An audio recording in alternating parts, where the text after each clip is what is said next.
Now, you may not have something so easy or something that's a little bit more irregular and isn't going to give you a nice skin thickness solution. So we'll go ahead and turn everything back on and go out of solo mode. And I'm just going to Alt tap something a little bit more complicated, like maybe this shape right here. So we're going to take this shape. Now, if I retopologize this whole side and then give it some skin thickness, it's not really going to give me exactly what I want. But there's enough information here to tell where I want my. And if you want to go in here and clean this up and make it a little bit more complicated or a little bit cleaner to know exactly what you need to do, certainly feel free to do that. But this is enough information for me. So again, what I'm going to do is hold down Shift, tap this right arrow. I'm going to throw it up to the top. I'm going to go into Insert, and we're just going to insert a Z-sphere. And because you know where all the menu stuff is down here, I'm going to go ahead and start using my custom menu here. So I'm going to hide everything I need to. And let's go find our Z-sphere. It's way out here in front for some reason, because of where I have my object oriented. It's not in the middle, which is what I would do now, but this is an old file. I'm going to hit X, E, scale this down. I'm going to go into my custom menu here. I'm going to go make density of 1, edit topology, so now I can start drawing. And I'm going to zoom in on this object. Now, you can go back to your original subtool, tap on it so this local can pick up on it, or what you can do is just start drawing your mesh, and if you tap off and then start drawing again, it'll actually focus in on those points. So that's another way you can get around that. And I'm just going to start clicking on here to retopologize where I want stuff to go.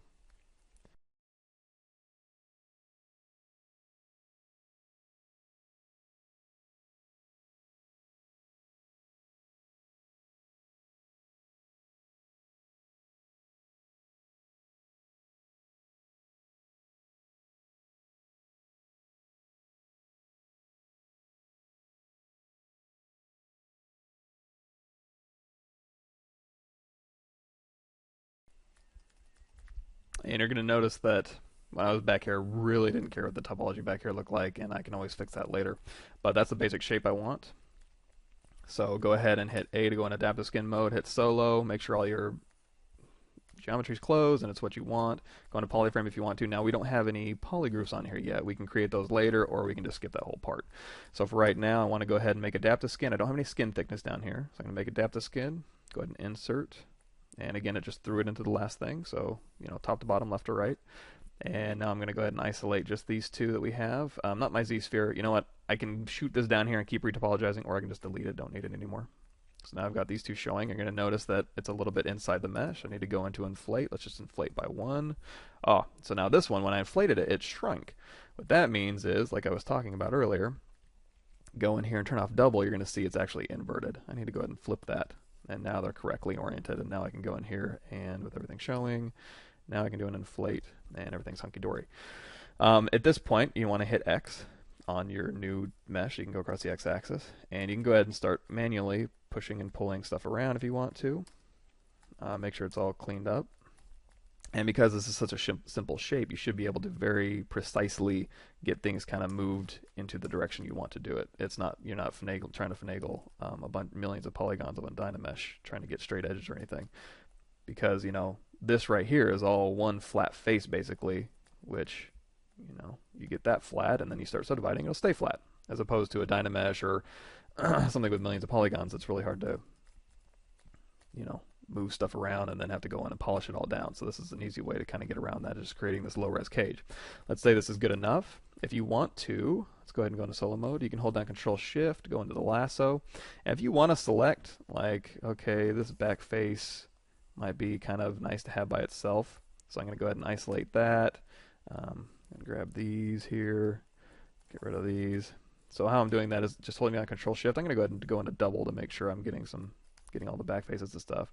Hold down Control-Shift, hold down Alt, and that'll get rid of stuff. Hold down Control-Shift and drag green, and that'll add things. And I've got this all isolated. I can hit Control-W. That'll make its own polygroup. And now we have all the back facing. Oops, looks like I missed one. So I'm going to hold down Control-Shift, drag. Hold down Control-Shift, Alt, isolate that. Or I can go here, Control-Shift X. That'll expand. That'll kind of, that's under visibility, grow, Control-Shift X. So I grab those ones. Now I just got to get rid of these ones here. It's another way to do it. And then hit Control-W. And now I've got a polygroup back here. It's all the back faces. And now if I want to, you can go to Under geometry, crease, you can do a crease by polygroup, and that'll crease all the edges between polygroups if you want to. It's also kind of nice to have these things isolatable, so you can go ahead and just click on a polygroup and kind of start doing this. But if it's such a simple shape, you can go ahead and skip all of that. You can just ignore polygroups. You don't really need them. Just go ahead and isolate the faces you want to have creased, and just go from there. So what I'm going to do is hold down Control Shift, go back into Select Lasso. I'm going to grab this top face, Alt Z. I'm going to grab these faces right here, Alt Z. And again, I don't care about creasing back here because I'm not going to see it. This face over here, Alt Z. These bottom faces here, and we'll go ahead and get rid of this one, Alt Z. These faces in here, Alt Z. Let's see, these faces in here, Alt Z. Now if I select these faces again and hit Alt Z, it's not going to do anything because it's like, well, I've already creased all these edges. What do you want me to do now? So if you ever happen to run into that, just Control Shift Tap and bring everything back. If you want to crease all these flat faces here, maybe that's what we wanted to do, you can go ahead and get rid of these. There we go, Alt Z. So now when we start subdividing, go out of polyframe mode. You can start testing. It's like, is that what we want? Yes, but I wanted this. So go ahead and isolate that. Alt Z, Control D. Is this what we want? Yeah, pretty much. This is a little bit sloppy. Undo that. Go back into polyframe mode, and you can kind of move these things around, get rid of some of the sloppy, kind of finagle these shapes. And if you want to, like, okay, this is like warbly and garbage, Control Shift, go back to Clip Curve, go to the side, and just clip these straight back. And that'll flatten that right out. So you can flatten this right out, you can flatten that right out, you can flatten the bottom right out, whatever you want to do. And then once you've done that, you can go ahead and move these around to make sure these are flat too.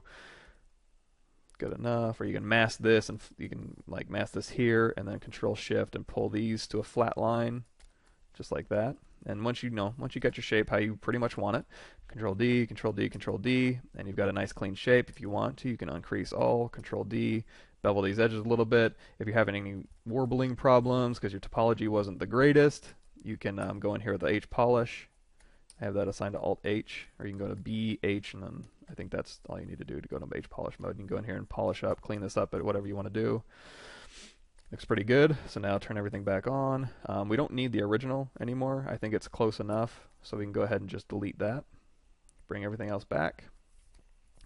Go in here, make sure this is positioned where it wants to be. Here's the original thing. He's like, okay, we can pull this up a little bit, or you can go back down here to geometry, pull that all the way down to subdivision level 1, and just kind of pull this cage out. If it's not allowing you to pull this, go to transparent, go into ghost mode.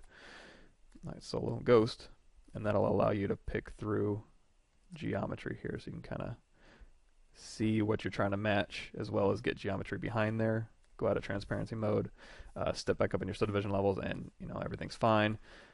And you can finagle from these high res if you want to. Just kind of pull these around here, get it good enough, and those are so now we've got the retopologized awkward shape here and the skin subdivision level, and everything should be nice and crisp, and you can go in here and clean all this up.